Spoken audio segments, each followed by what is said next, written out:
Good afternoon. My name is Cole.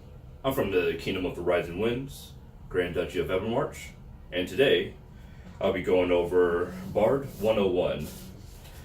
Like always with these 101s videos, I will not be going into a great detail on each class. That'll be for later videos. Today we're just going to go over the bare minimums for people to understand a little bit about the class and see if you'll like to play it.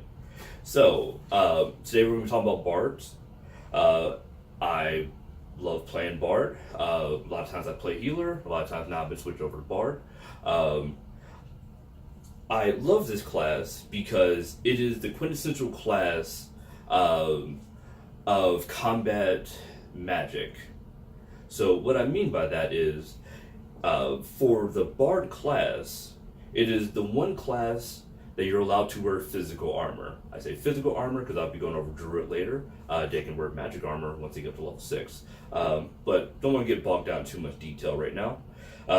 So, Bards, they are the verbal class of this game. So, almost all of their spells are verbals, be it offensive or defensive. They're a great class because since they are able to purchase armor, granted at a very great cost of points, it allows them to be a class that is real good at playing the front line or the second line. In a few videos before, I've talked about the different lines of combat. Pretty much front line fighters, people in the very front of taking the most of the brunt of combat, and you have your second line, which is about 20 feet, and you have your third line, which are usually poles, 50-foot verbals, extensions, that kind of stuff like that. Archers, stuff that's a little further back, spell ball, stuff like that. So, because this class being primarily verbals, and most verbals in this game are 20 feet, it makes for a very good class that really plays in the front line or even a second line. So, different type of archetypes you would normally see people play Bard in are Combat Bard. So, as a Bard, you can purchase a short sword, a shield, medium shield, and you can also purchase armor. Personally, that's what I like to go with, but that's just my playstyle.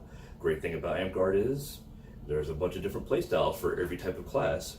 I've seen another type of archetype that a lot of people like to play with Bard is with just a dagger and maximizing out their points to get as many verbals and extensions out, and really working that second line where they are behind your heavier fighters, your warriors, your barbarians, your people who are really right there on the front line taking the brunt of the attacks. So verbal archetype for them is real good because they can work behind those people and get off a lot of different offensive verbals that really allows their front line to do a lot more work.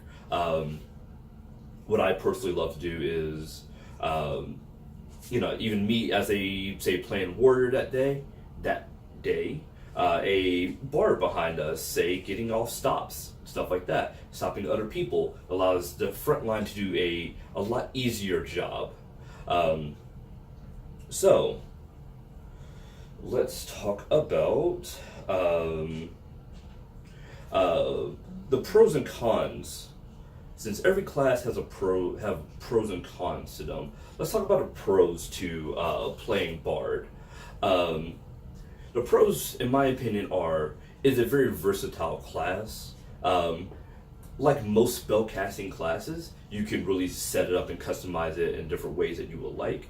But I find, at least in the way I like to fight, which is very front line, second line heavy, it becomes a very good class where as long as you remember your spells, as long as you can physically keep up with the armor and movement, you can swap out a bard for, you can swap out a barbarian for a bard. You can swap out a warrior for a bard. You can swap out, say, your combat healer for a bard, or assassin for a bard. Because they are a casting class with so many verbals and can wear armor, They can wear up to, I believe you can buy up to 2 points. So, because it's a class that can wear armor, you can kind of adjust your lineup. So, say if you need, say instead of taking a barbarian out that day, you can swap that out for a bard, and as long as he has his personal spells or his songs, which I'll go over in later videos, because he has his own songs, he can kind of adjust to verbal spells and stuff like that that you would take a barbarian out there for. Or say swapping out your assassin for a bard.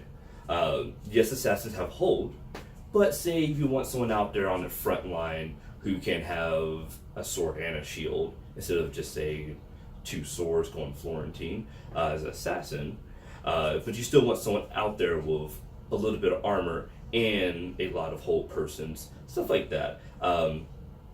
That's why I like that class. It's real versatile. It's real combat heavy. It's real frontline.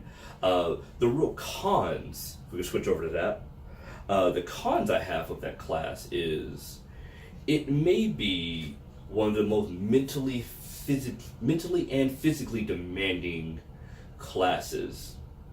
I say that because, yes, say barbarian, you're wearing armor, you're right in the front line, you're exerting a lot of physical. Say warrior, you got armor on, you have a tower shield, you're exerting a lot of physical. But say as a warrior, I'm not exerting too much mental. Yes, I would get off an insult here, I'll get, I'll use a shake it off, I'll use, 1 or 2 little things that a warrior has. But I am not constantly fighting and casting. We'll go over that later on in a later class of Bard, where they have what they call combat casting, where they are able to cast without a free hand. So you can still have a shield up, have a sword up, and still be fighting and casting at the same time. That is why I say Bard.